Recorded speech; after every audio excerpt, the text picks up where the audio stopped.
Assalamualaikum warahmatullahi wabarakatuh. Sahabat Abbas Afwan dimanapun berada. Ada beberapa video yang akan coba saya informasikan ke semua masyarakat Indonesia, ke semua teman-teman, ke semua relawan Anies.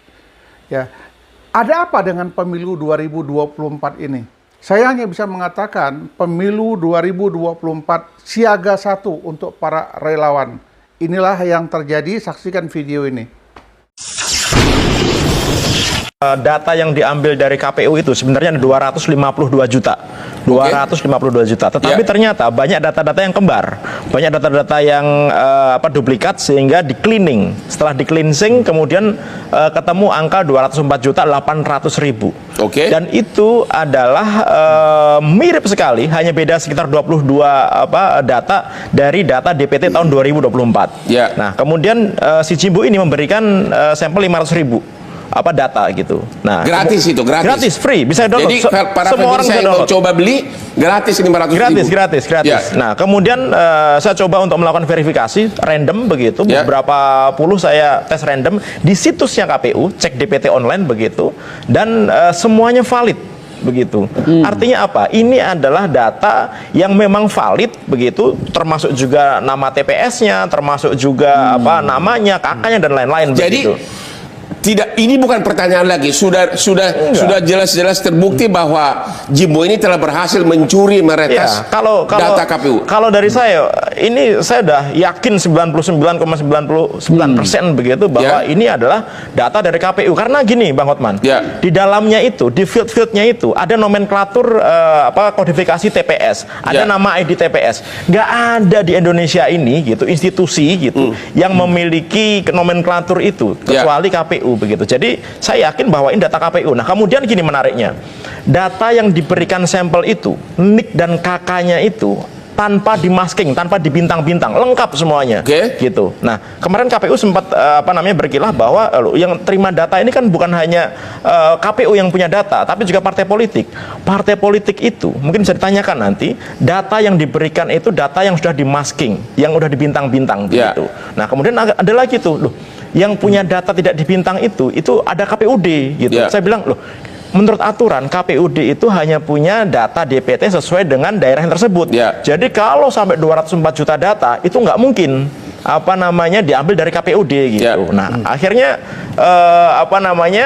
sampai sekarang juga belum ada informasi ya gitu. Ini sudah lebih dari seminggu, Bang Hotman, gitu. KPU tidak memberikan rilis tanggapan apapun. Sebenarnya kita punya undang-undang nih, undang-undang nomor 27 tahun 2022 tentang undang-undang pelindungan data pribadi, yang harusnya maksimal 3 kali 24 jam ketika terjadi insiden cyber itu pengendali data dalam hal KPU wajib mengumumkan kepada masyarakat. Analisa Bapak sebagai ahli cyber, kenapa KPU belum memberikan tanggapan? Apakah karena dia belum berhasil menemukan pelakunya atau gini, kalau pelaku jangan kita omongin lah ya gitu. Karena susah sekali kita nyari pelaku. Amerika aja sampai sekarang nyari hacker aja belum ketemu. Bahkan yang masih sayembara gitu. Nggak usah pelakunya lah. Saya pikir bagaimana si KPU ini bisa melakukan audit forensik secara cepat gitu, mengidentifikasi apakah data tersebut benar-benar data KPU. Kalau menurut saya simpel aja sih. Data sampelnya dibandingkan dengan data yang ada di KPU itu cukup butuh waktu nggak nyampe sejam, kita bisa tahu data itu dari KPU. Jadi Bapak sebagai ahli cyber sudah yakin 100% bahwa data pemilih tetap 204 juta telah diretas, telah dicuri orang lain dari KPU. 99,99%. Itu sudah otentik. No question anymore. No question. Konsep hacker itu ya, apalagi hacker yang sudah jago nih, dia akan berusaha masuk ke dalam suatu sistem dengan diam-diam. Begitu masuk, dia akan bikin backdoor, bikin pintu yang dia bisa nanti keluar masuk sembarangan, terserah dia. Di dalamnya, begitu dia dapat akses admin gitu atau akses root gitu, akses tertinggi dalam jaringan, dia bisa ngapain aja, Bang? Bisa nyuri data kayak sekarang, dia bisa merubah data, bisa merusak data, bisa menduplikasi data gitu, dan bisa ngapain aja di situ. Berarti nanti data rekap pemilu bisa dirubah. Kalau dia mau suka-suka aja gitu. Kalau dia mau, makanya yang sebelah kiri gue ini stres dua-duanya. Cuma kan gini, Bang, di undang-undang pemilu kan harusnya data yang sah menurut hukum adalah undang-undang perhitungan secara manual. Itu lembar C1 begitu. Tetapi ini tetapinya nih, kalau sampai ternyata nanti dipublikasikan oleh KPU, kan publikasinya pakai sistem komputer tuh, pakai website tuh, pakai komputer begitu. Di komputer bilang si A yang menang, ternyata ISIS ini kalah gitu. Bedanya 20 juta, Bang. Kira-kira yang kalah mau terima nggak? 176 kotak kardus logistik pemilu untuk 5 kabupaten kota di Kepulauan Nias, Sumatera Utara ditemukan polisi dan Bawaslu di sebuah gudang ilegal. Ratusan kotak logistik pemilu ini diangkut dari Sibolga dengan menggunakan ekspedisi tidak resmi tanpa pengawalan petugas dan disimpan di sebuah gudang ilegal di Jalan Yosudarso, Kota Gunung Sitoli.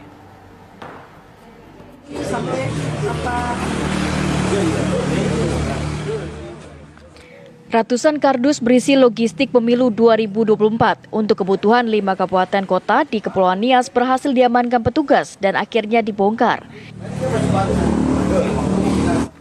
Ironisnya, kedatangan ratusan logistik pemilu ini tidak diketahui sama sekali oleh KPUD dan Bawaslu di masing-masing kabupaten kota. Ratusan kardus berisi logistik pemilu ditempatkan di sebuah gudang ilegal. Pengungkapan ini berdasarkan informasi dari warga perihal aktivitas mencurigakan di sebuah gudang kecil di Jalan Yosudarso, Kota Gunung Sitoli. Ratusan kotak kardus yang berisi logistik pemilu ini terlihat berantakan dan mengalami kerusakan karena pendistribusiannya menggunakan ekspedisi yang tidak resmi. Bawaslu Kota Gunung Sitoli mengaku tidak tahu dan belum ada pemberitahuan dari pihak provinsi atas logistik tersebut. Namun kondisi hari ini ada dugaan bahwa terkesan ini sengaja diposisikan berada di salah satu rumah penduduk yang kami juga sempat mewawancarai tadi pihak yang punya rumah ini. Beliau mengatakan bahwa ini hanya di sementara dan rencana besok akan dilansir di logistik. Namun sebagaimana peraturan atau ketentuan yang berbau mengenai logistik ini tidak bisa ditentukan di tempat manapun. Dia seharusnya itu berada di gudang logistik resmi yang sudah ditetapkan oleh KPU. Pihak Bawaslu dan kepolisian meminta seluruh logistik tersebut langsung dievakuasi ke gudang KPUD di 5 kabupaten kota. Sejauh ini, pihak Bawaslu sendiri belum bisa memastikan pendistribusian logistik ini apakah sudah melalui jalur resmi atau sengaja disembunyikan di sebuah gudang ilegal. Dari Kota Gunung Sitoli, Kepulauan Nias, Sumatera Utara, Oneman Halawa, TV One mengabarkan.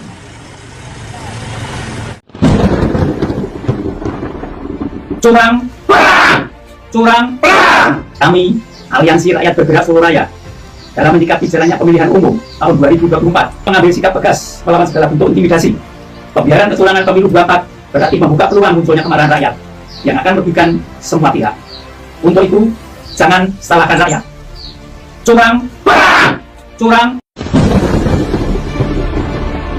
Semua persoalan di TPS, selesaikan di TPS. Jangan mau keluar dari TPS. Ribut-ribut di situ.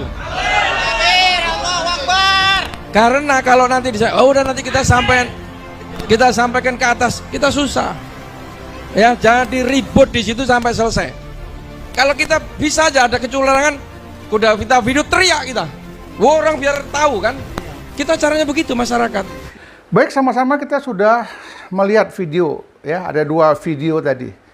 Sudah bisa kita katakan pemilu 2024 siaga 1 karena permainan semakin hari semakin kotor dan perlu pengawasan ekstra ketat. Seluruh relawan yang ada di lapangan segera turun, cek, perhatikan setiap gerakan yang mencurigakan. Terutama mungkin kendaraan-kendaraan angkutan besar yang coba membawa hal-hal yang berkaitan dengan pemilu secara ilegal. Ini perlu diwaspadai. Jadi semuanya ini saya serahkan kepada masyarakat Indonesia, saya serahkan kepada tim relawan semua. Ini sekarang sudah terjadi. Waspadai, segera antisipasi sekarang juga. Mau bilang apa? Terserah, ini faktanya. Terima kasih. Assalamualaikum warahmatullahi wabarakatuh.